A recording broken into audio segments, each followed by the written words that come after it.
Hi all, ഞാനിപ്പോൾ ഉള്ളത് ബാംഗ്ലൂരിലെ ഒരു കോളേജിലാണ്. കുറഞ്ഞ ഫീസ് സ്ട്രക്ചറിൽ ഗുഡ് അക്കാഡമിക് എക്സ്പോഷർ, അതുപോലെ തന്നെ ബെറ്റർ പ്ലേസ്മെന്റ് ആണ് നിങ്ങൾ എല്ലാവരും ആഗ്രഹിക്കുന്നുണ്ടെങ്കിൽ ഈ കോളേജിനെ കുറിച്ച് എന്തായാലും നിങ്ങൾ അറിഞ്ഞിരിക്കണം. Yes, now I am at Acharya Bangalore business school ABBS. Okay, നമുക്ക് ഇനി ഈ കോളേജ് ക്യാമ്പസ് ഒക്കെ ഒന്ന് കാണാം. അതുപോലെ ഇവിടുത്തെ കാര്യങ്ങളൊക്കെ നമുക്ക് ഈ സ്റ്റുഡൻസിന്റെ അടുത്ത് ഒന്ന് ചോദിക്കാം.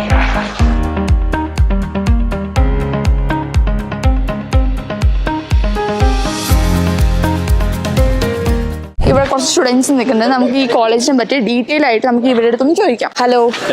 Hi. Your name? Anjana. Your? Lakshmi. Akshaya.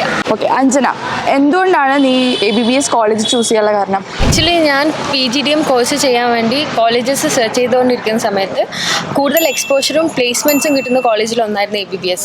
Mainly നാട്ടിൽ തന്നെ പഠിക്കുമ്പോൾ അത്ര ലാംഗ്വേജ് ഒന്നും ഇമ്പ്രൂവ് ആകില്ല. ഈ ABBSലാകുമ്പം 15+ സ്റ്റേറ്റ്സത്തെ കുട്ടികളെല്ലാം ഉണ്ട്. പിന്നെ ഞാൻ കുറച്ച് സൂപ്പർ സീനിയേഴ്സിനോട് ABBSനെ പറ്റി ചോദിച്ചു.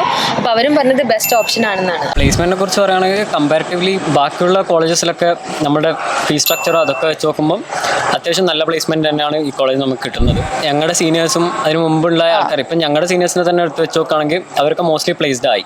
കോളേജസ് ഒക്കെ നോക്കുമ്പോൾ ഈ കോളേജിൽ PGDM കുറച്ചും കൂടി നല്ലതായിട്ട് കേട്ടു. സീനിയേഴ്സിൻ്റെ അടുത്തൊക്കെ സംസാരിക്കുമ്പോൾ ഇവിടെ നല്ല പ്ലേസ്മെന്റ്സും റിക്രൂട്ട്മെന്റ്സും ഒക്കെ ഉണ്ട്. നല്ല കമ്പനീസ് ഇവിടെ വരും. എല്ലാം കൊണ്ടും ഞാൻ ഹാപ്പിയാണ്.